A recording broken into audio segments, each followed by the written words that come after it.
What are your thoughts on the Kindle, speaking of ebooks? Do you think that's going to be part of... The Kindle in particular? Yeah.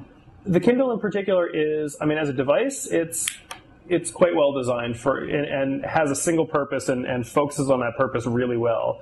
It's actually kind of a joy to read off of a Kindle, just in the actual act of your eyes moving across words and reading. We've actually been looking at the Kindle and the Sony Reader, which are kind of the two leading ebook devices that I can see, the two leading kind of passive screen ebook devices right now. The problem with the Kindle that I can see, and this is more just my own opinion, is the Kindle is linked to a particular business model, which has Amazon and sales of books smack at its center. And while we've seen a number of libraries experimenting with how to incorporate the Kindle into their activities, enable someone to check out a Kindle and they get to choose a book, download it to the Kindle, read it, and then they bring the Kindle back, and then the next person has that book as well as whatever book they choose. It's really just at the level of experimentation right now. Where we've seen more success are more open platforms, like the Sony e-reader, for example, where someone can come to nypl.org right now, go to the eNYPL section, which is the section where we've got partnerships with third-party vendors for, so you can actually check out a digitized book and check it out and read it on a Sony reader or on your BlackBerry or on your laptop. And the Kindle, because of the architecture, doesn't play nice with that system. I think more generally, the jury's still out, and this isn't the first time sort of ebook readers or ebooks have bubbled up as being of really popular interest. I think the technology is way better than it's ever been before, but I don't necessarily... I wouldn't at this point even venture a guess as to whether 5 years from now that's going to be as popularly adopted as, say, the iPhone. And paper's really good for reading, and that's not going to go away. If you're going to sit down and read a novel, I don't think we've got a better technology than, bound paper right now. How is the library taking advantage of new communication technologies such as databases, hypertextualization, and networks to create and share historical knowledge? My PhD is in science and technology studies, so I'm a kind of mongrel historian, social scientist of technology and media. Before coming to the library, I'd spent several years working actually on the issue of how digital tools change scholarship, how they change particularly historical work. I'd worked at a place called the Center for History and New Media, which was a research lab attached to a history department, and was really looking at these issues. Now that I'm working within one of the great libraries in the world, there's the question of how the library can connect with and support those activities as scholars begin to adopt more broadly and truly understand the impact of digital technology on their work.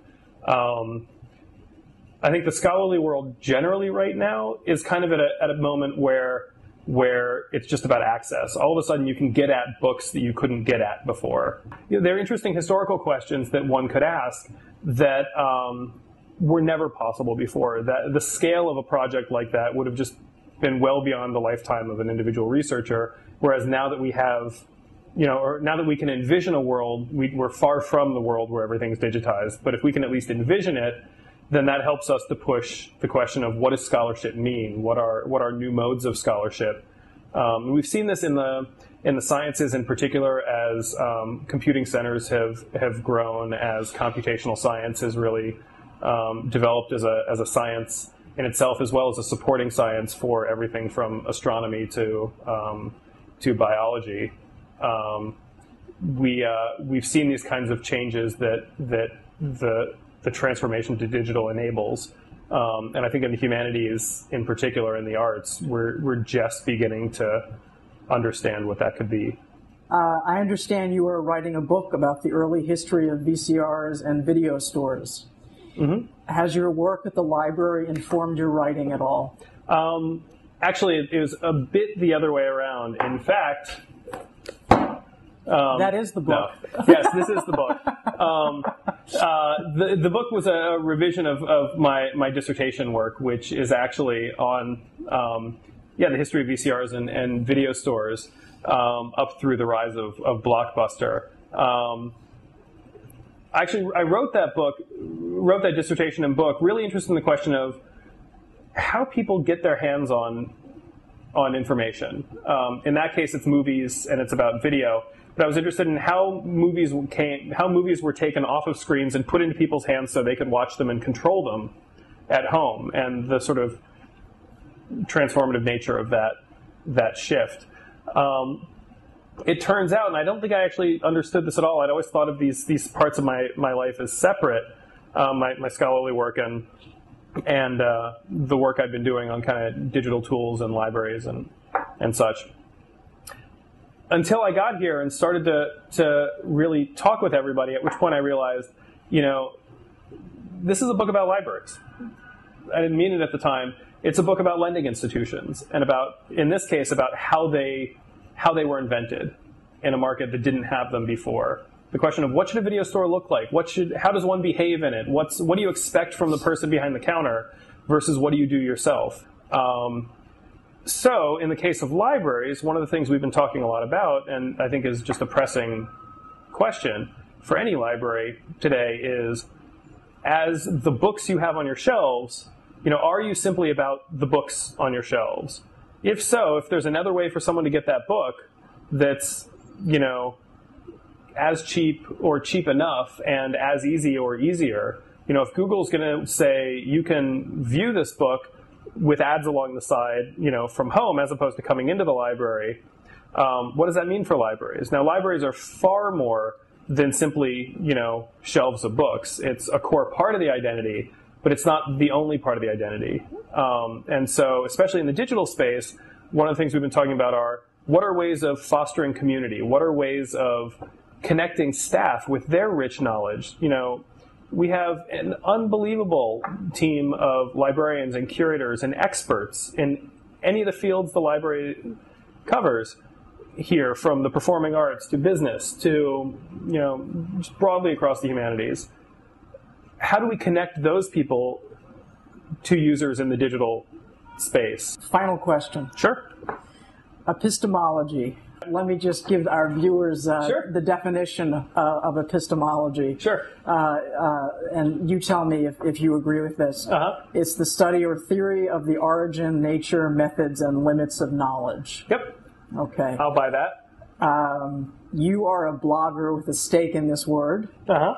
What are your hopes for your blog, epistemographer.com? So I've got a blog that at this point is pretty embarrassing. It's the version of the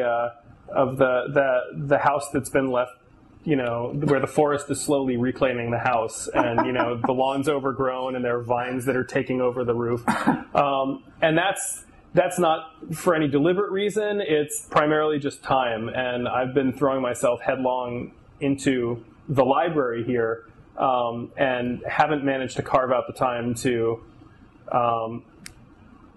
maintain that part of my identity, which is a blog that I've had since, and a domain that I've had since probably 2001, I guess, maybe early 2002. But epistemographer, which is sort of the handle that I've got online in general, so Flickr, Twitter, insert cool, hot new web app and, find the epistemographer account, and it's probably me.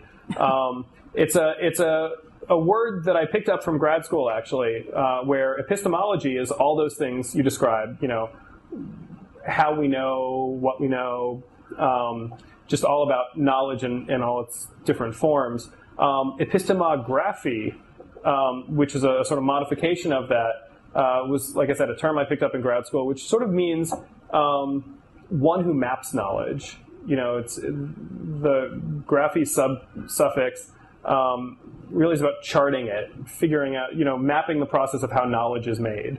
Hopefully the work and the digital interfaces people, are beginning to see and will continue to see coming out of NYPL continue that conversation, if not quite as explicitly.